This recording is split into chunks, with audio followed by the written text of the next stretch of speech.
Vous écoutez l'émission Il est écrit, en balado-diffusion. Il est écrit, c'est un autre regard sur le monde et nous-mêmes, à la lumière des pages de la Bible. Bonne écoute! Les avancées technologiques dans le monde de la communication ont complètement bouleversé comment les êtres humains interagissent les uns avec les autres. Que ce soit le télégraphe, la radio, la télévision, l'Internet et tout récemment, les téléphones intelligents ainsi que les diverses plateformes de réseaux sociaux, jamais dans l'histoire de l'humanité, l'être humain a été aussi connecté l'un avec l'autre. Pouvons-nous parler de certains enjeux, voire de dépendance aux écrans? Plus de 4,9 milliards d'habitants sur cette Terre utilisent sous une forme ou une autre, via un écran, une plateforme de réseaux sociaux. Restez avec moi alors que nous allons discuter de cette question avec notre invité du jour. J'aimerais vous souhaiter la bienvenue aujourd'hui à l'émission Il est écrit. Nous allons discuter ensemble d'un sujet qui est très important, un sujet qui comporte quand même certains enjeux. Je parle ici de la dépendance aux écrans, voire les réseaux sociaux.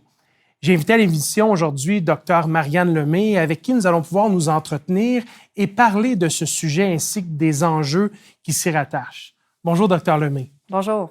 C'est un plaisir pour moi de vous avoir ici à l'émission Il est écrit. On parle d'une variété de sujets et aujourd'hui, nous voulons nous arrêter sur la question de la dépendance aux écrans, voire les réseaux sociaux. Est-ce qu'il y a certaines statistiques qui pourraient mieux nous aider à comprendre l'enjeu qui se dessine devant nous? Bien, certainement, c'est quelque chose sur lequel l'Institut de santé publique du Québec s'est penché, l'Institut national de santé publique. Et on a des statistiques, entre autres, de 2019 qui montrent que de plus en plus de personnes ont un appareil électronique avec un écran, que ce soit une tablette, un téléphone ou un ordinateur, tous ces genres de choses-là. Et on voit aussi que les jeunes, de plus en plus en ont, particulièrement les jeunes adolescents, les jeunes de l'âge adolescent.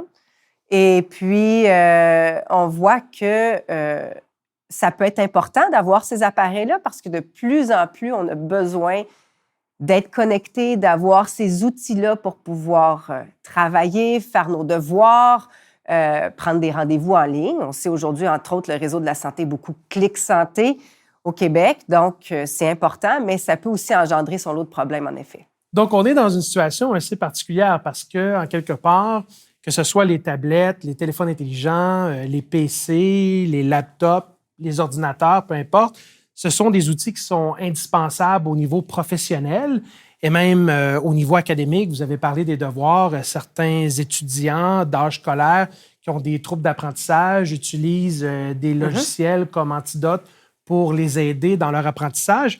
Mais en même temps, c'est un peu un couteau à deux tranchants parce que autant c'est essentiel pour notre productivité professionnelle et académique, il y a un enjeu de dépendance, il y a un enjeu aussi de surconsommation. Exactement. Également, au niveau de l'Institut national de santé publique, on voit que quand ils questionnent les jeunes, ils font des genres de sondages sur la façon dont les jeunes utilisent l'Internet, des choses comme ça. On voit que plusieurs ont de la difficulté à ne pas passer du temps sur Internet et d'autres ont même dit qu'ils ont, je vous dirais, à peu près près du quart, là, en 2019, je dis bien, ont passé plus de 5 heures sur Internet, au moins 5 fois dans un mois. Donc, c'est quand même assez important comme temps qu'on pense 5 heures d'affilée. Est-ce qu'on est capable de faire quelque chose à être assis 5 heures d'affilée sans rien faire d'autre? Si on n'a pas un écran avec nous, c'est quand même quelque chose qu'on doit se poser comme question. En général, on n'est pas capable de faire 5 heures assis sans bouger si on n'a pas un écran, là. Et donc, ça peut avoir un enjeu sur les niveaux de concentration, la capacité de demeurer aligné sur une tâche précise qu'on doit réaliser. Puis j'en conviens que toutes ces heures-là passées devant l'écran, c'est pas nécessairement des heures qui sont utiles. Donc, on n'est pas en train de compléter nécessairement un projet scolaire ou on parle d'un jeune adulte ou jeune professionnel qui est en train de compléter des travaux à la maison pour le travail. Parce qu'en même temps, on a aussi ces outils qui ont été accentués suite à toute la question du télétravail qui a été ajoutée à la donne. J'aimerais parler un peu des enjeux, parce qu'on est capable de faire l'apologie de l'utilité à la fois des outils de communication que nous avons, puis également de l'utilité des réseaux sociaux pour nous tenir informés, mais certainement, suite à certaines études qui ont été manifestes, il y a des problématiques. En tant que médecin, quelles problématiques auxquelles on pourrait être confronté quand il est question, entre autres, de réseaux sociaux, de dépendance aux écrans et de santé physique? Bien, c'est certain que si on passe plus de temps devant un écran, on n'est pas actif au niveau physique, on n'est pas en train de faire de l'activité physique. Et on sait que la sédentarité est une cause de plusieurs maux dans notre population au Québec, au Canada et partout sur la Terre. Ça peut passer par juste le fait d'avoir des douleurs au dos. On sait que de plus en plus de personnes se plaignent de douleurs au dos, mais la sédentarité, le manque d'exercice physique est une cause de douleur au niveau du dos. On sait aussi que l'inactivité physique peut ne pas être bonne pour tout ce qui est santé cardiovasculaire, la pression artérielle. Puis ça fait aussi qu'on est plus facilement victime d'un gain de poids. Hein? On n'a pas nécessairement moins d'appétit. On ne dépense pas les calories qu'on mange. Et puis ça fait en sorte qu'on est plus facilement enclin à souffrir d'obésité ou de surplus pondéral, avec tous les impacts que ça peut avoir, toutes les problématiques. Donc, diabète, hypertension, cholestérol trop élevé au niveau sanguin. Puis, il y en a encore plusieurs, là, douleurs aux genoux, et donc, dans le fond, qu'on a déjà dit. On veut encourager nos auditeurs à avoir un style de vie actif, indépendamment du fait qu'ils doivent composer avec l'utilisation de leur téléphone intelligent, leur tablette, leur PC à la maison. C'est important d'avoir un certain équilibre pour être capable justement d'éviter des enjeux de santé physique liés à une surconsommation ou à une surutilisation des écrans ou même des réseaux sociaux. Qu'est-ce qu'on peut dire de la question de la santé mentale si on la rattache également à la question de la santé émotionnelle, la santé psychologique, parce qu'on peut adresser aussi les enjeux liés aux écrans, aux réseaux sociaux, à toute la question de la santé mentale en société? À mon sens, la santé mentale et la santé physique sont intimement reliées. Hein? Donc, si on a une problématique de santé physique, ça peut avoir un impact au niveau de notre santé mentale également. Et puis, on sait que lorsqu'on passe moins de temps à faire de l'exercice, on est plus prédisposé à souffrir d'anxiété ou de dépression. Donc, déjà en partant, sans que ça ait eu un impact direct sur notre santé mentale, le fait d'avoir une santé physique qui est problématique peut engendrer une difficulté au niveau de la santé mentale. Si on veut parler spécifiquement des effets sur la santé mentale, la surutilisation des écrans ou de la cyberdépendance, on peut avoir toutes sortes de problématiques qui viennent qui viennent engendrer des inconvénients, si je pourrais dire ça comme ça. Où est-ce qu'on voit que quand on passe de plus en plus de temps devant un écran ou on devient accro à quelque chose qui est toujours devant nous, on a plus de difficultés à s'en passer. Et le fait d'avoir de la difficulté à s'en passer, eh bien, à ce moment-là, qu'on a un sentiment de manque. On devient angoissé quand on ne l'a pas. On devient, à la limite, avec une certaine détresse. Et puis ça peut devenir quelque chose qui est très envahissant pour un individu. C'est un peu la même chose qu'on vit quand on est en manque d'alcool ou en manque de tabac ou en manque de n'importe quelle substance. On peut avoir un manque au niveau de ce qui est de l'écran ou de ce qu'on fait sur Internet. En fait, on peut parler de symptômes de sevrage d'une certaine façon ou de cette idée que quand on oublie notre téléphone cellulaire à la maison et on s'en va travailler, on a l'impression que si on n'a pas notre téléphone, il nous manque quelque chose, on va être non fonctionnel et on va avoir de la difficulté à passer à travers notre journée. Il peut y avoir ça, puis je vous dirais qu'il y a aussi peut-être tout le côté de ce qu'on va chercher en ligne, les jeux. De plus en plus, on voit le sexe en ligne, les jeux en ligne, ça peut être du magasinage compulsif, ça peut être juste la recherche d'informations. On cherche de l'information juste pour chercher de l'information, sans que ça soit dans un but qui est nécessairement utile, mais de passer tellement de temps à chercher de l'information, à regarder les nouvelles toujours, va créer un genre ça va faire sa place dans nous. Et lorsqu'on n'aura pas ça, ben on va avoir un sentiment de manque.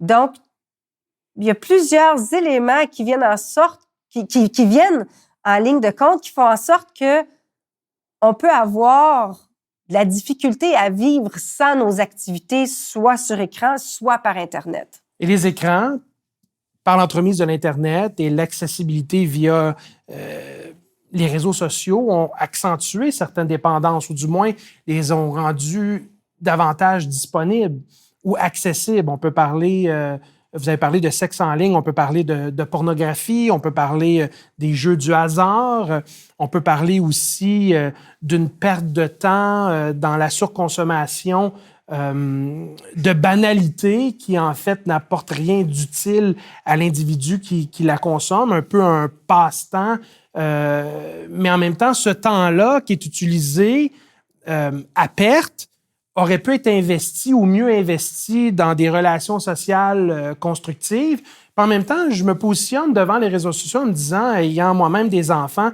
toute la question de la cyber-intimidation, les standards de sexualité ou d'apparence, si on veut ce qui est promu, il y a des enjeux importants à adresser. Certainement. Et quand tu parles de tout ce qui est la cyber-intimidation ou la cyberprédation, je pense que c'est quelque chose qu'on doit être, auquel on doit porter une attention particulière parce que nos jeunes peuvent être vulnérables à ça de par le fait qu'ils ont besoin d'utiliser les écrans pour certains de leurs travaux scolaires et pour certaines de leurs communications. Et donc, comme ils utilisent ça, par le fait même, ils peuvent devenir des proies et on doit, à mon sens, faire de l'enseignement et de l'éducation à ce niveau-là pour que nos jeunes puissent éviter de tomber dans des pièges qui peuvent les amener à être des victimes de certaines choses. Et donc, on va encourager les auditeurs qui ont des enfants à la maison d'être proactifs dans leur gestion du temps d'écran et des réseaux sociaux. Certainement. Du moins d'être aux aguets parce qu'il y a le danger qui est présent, qui est vrai, de développer certaines dépendances pour ces jeunes-là envers certaines plateformes à l'insu des parents. Et pour nous qui sommes adultes, on utilise l'expression majeur et vacciné, on a quand même une responsabilité envers nous-mêmes de faire une certaine introspection, un inventaire de l'utilisation de notre temps pour se retrouver dans une certaine équilibre. Parlons un peu de la santé sociale. On a touché un peu aux enjeux de santé physique, santé psychologique et émotionnelle, même la santé mentale. Qu'est-ce qu'on pourrait dire de la santé sociale? Comment est-ce que les réseaux sociaux peuvent avoir un impact néfaste sur ceux-ci? Bien, il y en a plusieurs façons, à mon sens. Le fait qu'on passe plus de temps isolé devant un écran ne nous met pas nécessairement en relation avec d'autres. Quelquefois, oui, hein, ça nous permet d'entretenir des relations avec nos amis, d'être proches de membres de nos familles qui peuvent être plus éloignés. Ça, c'est un aspect positif de la chose. Mais on peut penser aussi à ce temps qu'on passe où est-ce qu'on n'est pas nécessairement en relation avec d'autres. On ne va pas faire un sport avec des amis ou des personnes qui ont le même intérêt pour un sport spécifique. Donc, souvent, quand on va pratiquer un sport, on va être avec des gens, on construit notre santé physique, notre santé sociale. Et puis, il y a aussi le fait que souvent, quand on va passer du temps devant l'écran et que c'est problématique, on met de côté certains de nos loisirs. Et puis, de mettre de côté certains de nos loisirs va faire en sorte que on peut aussi se couper de relations avec des personnes qui ont les mêmes intérêts que nous. Et ça, c'est important parce qu'on sait que les relations sociales, c'est important et que ça soit dans la vie conjugale, dans la vie familiale, dans la vie avec nos amis ou avec nos collègues de travail. Si l'écran prend trop de place, on n'a plus la même profondeur de discussion, le même intérêt envers l'autre, apprendre à le connaître, à être à l'affût des problématiques que la personne peut vivre, ou est-ce qu'on pourrait être appelé à être un soutien, ou nous-mêmes, quand on a besoin de quelque chose, si l'autre est trop préoccupé par ce qui se passe sur son écran, va être moins à l'écoute de ce que nous, on vit. À mon sens, ça peut engendrer réellement une détresse sociale à moyen long terme si on utilise trop ces écrans. C'est un peu un couteau à deux tranchants parce qu'en même temps, toute la question des écrans, la question des réseaux sociaux a amené une véritable révolution dans la façon dont on communique. Juste par les textos, même ce qu'on appelle les emojis, on est capable de communiquer plus rapidement. Moi, j'ai quelqu'un dans mon entourage qui refuse de répondre au téléphone et de parler de vive voix. De loin, préfère toute la question de la communication par messagerie texte. Et je trouve ça particulier parce que nos façons de communiquer ont été altérées. Mais en même temps, il y a toute une question de perte, de décodage dans les relations humaines et dans la façon dont on construit la communication sociale les uns avec les autres. Et je trouve ça important, le point que vous soulevez, parce que on est dans une situation où est-ce qu'on pourrait avoir des parents qui ont une surdépendance, voire une consommation malsaine des réseaux sociaux aux dépens de leur relation avec leurs enfants. Et dans la maison, on peut se retrouver dans une situation où est-ce que, pour avoir la paix, c'est plus facile de mettre l'enfant devant l'écran, le parent consomme son écran, puis en même temps, dans la même maison, on n'est pas en train de construire et de consolider le lien parent-enfant, et même, on peut aller jusqu'à dire le lien, comme vous l'avez mentionné, le lien conjugal. Je me demande si on ne pourrait pas proposer à nos auditeurs des solutions, des pistes de réflexion qui pourraient les aider à trouver, comme nous le recherchons tous, un certain équilibre entre l'utilisation des réseaux sociaux et des écrans et puis la vie que nous souhaitons, qui est une vie utile et productive. Mais certainement. En fait, la première chose, quand on cherche à avoir la santé, c'est de construire un équilibre de vie qui implique tous les éléments qui font qu'on peut être en bonne santé. Donc, les éléments de l'activité physique, d'avoir un sommeil qui est adéquat. On n'en a pas parlé jusqu'à présent, mais souvent, l'utilisation des écrans va aller empiéter nos heures de sommeil ou va aller altérer la qualité de notre sommeil. Donc, l'exercice physique, le sommeil qui est adéquat, bien sûr, l'alimentation qui est saine et régulière, chose qu'aussi les écrans peuvent perturber. Et puis, après, les relations sociales saines et également d'avoir une connexion spirituelle qui est significative. On sait de plus en plus que, si on prend l'exemple des alcooliques anonymes, le lien de la spiritualité est quelque chose qui est important pour pouvoir se débarrasser de certaines dépendances ou arriver à les contrôler. Donc, c'est quelque chose qui peut être mis en plan, si je pourrais dire ça, pour s'aider à se débarrasser de n'importe quelle dépendance, dont la cyberdépendance ou la dépendance aux écrans. J'apprécie que vous soulevez le point parce qu'évidemment, on est à l'émission, il est écrit, et puis au fondement même de l'émission, il y a toute la question de la spiritualité, la question de la foi, la question de la relation avec Dieu, puis on a parlé de l'ensemble des sphères, que ce soit la santé physique, la santé émotionnelle, psychologique, mentale, émotionnelle. La santé spirituelle, en ce qui concerne toute la question de la dépendance aux écrans, je suis convaincu qu'une relation avec Dieu, qu'un choix conscient d'exercer la foi et la spiritualité vis-à-vis de Dieu, c'est un outil puissant pour nous aider à trouver l'équilibre dans l'ensemble des sphères de notre vie. Et sur cette question-là, j'aimerais ça qu'on regarde un texte ensemble, un texte de l'apôtre Paul qui se trouve dans Philippiens, chapitre 4, le verset 8. Et je vais le lire. Et Paul écrit « Au reste, frères, que tout ce qui est vrai, tout ce qui est honorable, tout ce qui est juste, tout ce qui est pur, tout ce qui est aimable, tout ce qui mérite l'approbation, ce qui est vertueux et digne de louange soit l'objet de vos pensées. » Ce que je trouve intéressant dans ce texte, c'est toute la question qu'il tourne autour de la pensée. Nécessairement, au niveau de la pensée, on a la capacité de prendre des décisions et de faire des choix. Qu'est-ce qu'on pourrait dire au niveau de la dimension spirituelle, la pensée et puis toute la question des dépendances? Mais c'est sûr que pour être en santé, on sait qu'on a 4 aspects à l'individu, c'est-à-dire l'aspect physique, psychologique, social et également spirituel. Si on regarde la façon dont les alcooliques anonymes aident les personnes à se libérer de la dépendance à l'alcool, on voit que la portion de la spiritualité est importante pour eux. C'est sûr qu'il y a plusieurs aspects, mais la spiritualité en fait partie. Et je crois que ces étapes-là que ces personnes-là utilisent sont bonnes pour tous les types de dépendance. Et puis, je crois que quand on dit que la pensée est quelque chose qui est important, c'est c'est ce qui est prouvé par la science parce que quand on veut vraiment se libérer d'une problématique au niveau psychologique, on sait que la thérapie cognitivo-comportementale, celle qui va aller travailler sur la pensée et ce qu'on fait maintenant, est d'une très, très grande valeur. Donc, à ce niveau-là, je crois qu'on a tout intérêt à améliorer la qualité de nos pensées et à mettre en œuvre tous les aspects pour une santé globale vraiment bonne. Et donc, ici, il est écrit, on veut encourager nos auditeurs à tourner leurs pensées vers Dieu, pour ainsi dire, afin qu'ils puissent trouver l'équilibre dans l'ensemble des sphères de leur vie, incluant la question des écrans et de leur consommation aux réseaux sociaux. Docteur Lemay, j'aimerais vous remercier d'avoir passé ce moment avec nous à l'émission Il est écrit. Mais ça m'a fait grand plaisir. Et j'aimerais prendre un moment pour qu'on puisse prier pour nos auditeurs. Père éternel, nous voulons te remercier de nous encourager dans ta parole à tourner nos pensées vers toi. Seigneur, aide-nous dans la gestion de nos écrans et notre utilisation des réseaux sociaux. C'est notre prière au nom du Christ.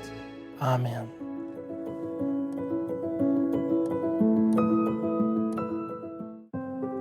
Il est écrit a été créé à l'initiative de l'Église adventiste du 7e jour du Québec et est rendu possible grâce aux dons des auditeurs, comme vous.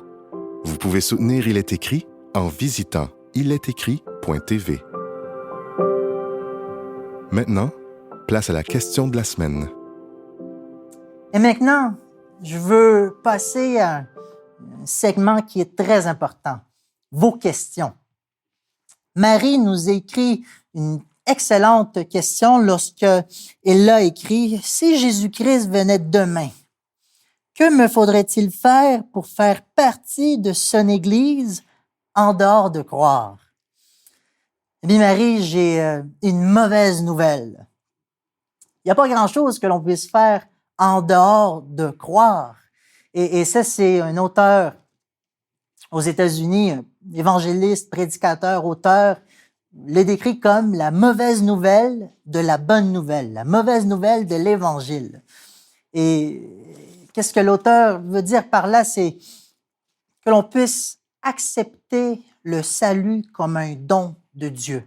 Et la Bible nous présente le salut comme un don de Dieu. Je lis par exemple dans Jean 3,16, un verset qui est très connu dans la Bible, donc Jean 3,16, « Car Dieu a tant aimé le monde qu'il a donné son Fils unique, afin que quiconque croit en lui ne périsse point, mais qu'il ait la vie éternelle. » On voit ici que la seule chose que l'on doit faire, c'est de croire.